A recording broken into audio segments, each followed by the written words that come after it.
सिलचर में महिला आरक्षण विधेयक के विरोध पर महिलाओं की पदयात्रा। महिला आरक्षण विधेयक के विरोध को लेकर सिलचर में महिलाओं का आक्रोश सड़कों पर दिखा।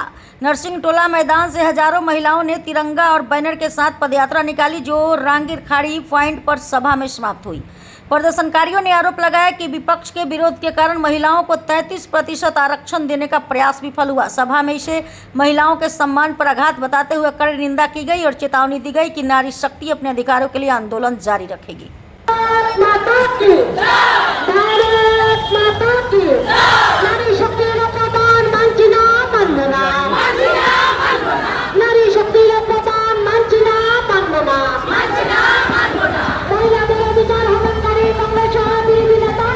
सत्रह अठारह যেটা সংসদ 3 দিনিয়া যেটা সংসদে আমাদের অধিবেশন হলো, সেখানে পার্লামেন্টে আমাদের মহিলা বিল, আমাদের সংশোধনী বিল একটা উপস্থাপন করা হয়েছিল, কিন্তু সেই বিলে আমরা বহুমত পাইনি। এর কারণ হয়েছে কংগ্রেস এবং তার সহযোগী দল ভোট দেয়নি। তো আমরা বহুমত না পাওয়াতে এই মহিলা যে 33% রিজার্ভেশন যেটা হওয়ার কথা ছিল সেটা আমরা পাস হয়নি। তার পরিপ্রেক্ষিতে আমরা তার বিরোধ করে আমরা আজকে বিভিন্ন স্তরের মহিলারা আমরা আজকে রেলি বের করেছি। মহিলা মাঠত নামিছোঁ। আমি আগতে কনফাৰেন্স কৰি তাৰপিছত প্ৰেছ কনফাৰেন্স কৰি তাৰপিছত আজিৰ দিনাখন আমি আক্ৰোশ ৰেলি ওলাইছোঁ।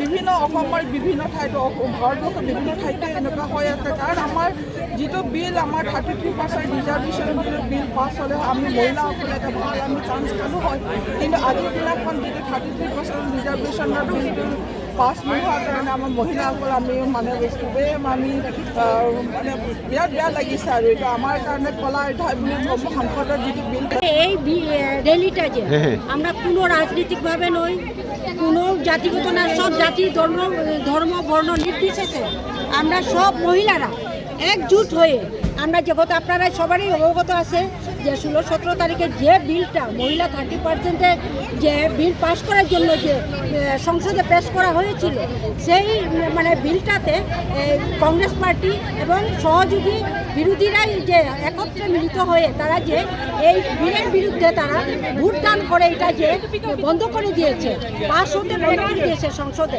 এই যে এইটার জন্য আমরা খুবই দুঃখিত, সমস্ত মহিলারাই দুঃখিত। কেননা আমরা যে এখন যে আমার দিদি বললেন যে আমরা যদি এই বিলটা যদি পাস হতো, আমরা বিভিন্ন রাজনৈতিকভাবে মহিলাদের অনেক উপকৃত হতো, সুযোগ পেতাম, উপকৃত। এখন যদি দেখেন, আপনারাও একটা দেখেন, আমরা যদি এখানে যদি একজন 30% যদি আমাদের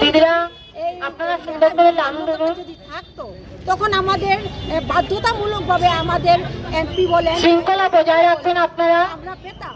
তখন যে আমরা মহিলারা সব করতে পারে, তার জন্য কিছু বলতে হবে না, মহিলারা এমনিতেই সুন্দরভাবে লাইন ধরে থাকবে বলতে পারতাম। কিন্তু এই সুযোগটা যে এই মহিলাদের এই যে সুযোগটা যে এই যে অধিকারটা যে ছিন্ন করে দিয়েছে, তার জন্য আমরা যে একদম সমস্ত মহিলার আজকে যারা মহিলারা এখানে উপস্থিত, যে উদ্দেশ্যে বাড়ি থেকে বেরিয়ে আসছেন এবং এই উদ্দেশ্য সফল করতে আমাদের শৃঙ্খলার প্রয়োজন।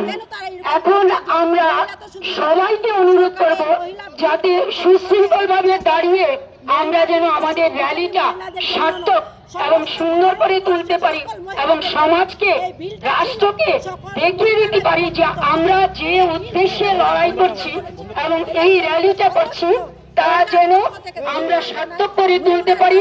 সবার প্রতি আমার বিনম্র অনুরোধ যে এখানে আপনারা সুশৃঙ্খলভাবে দাঁড়িয়ে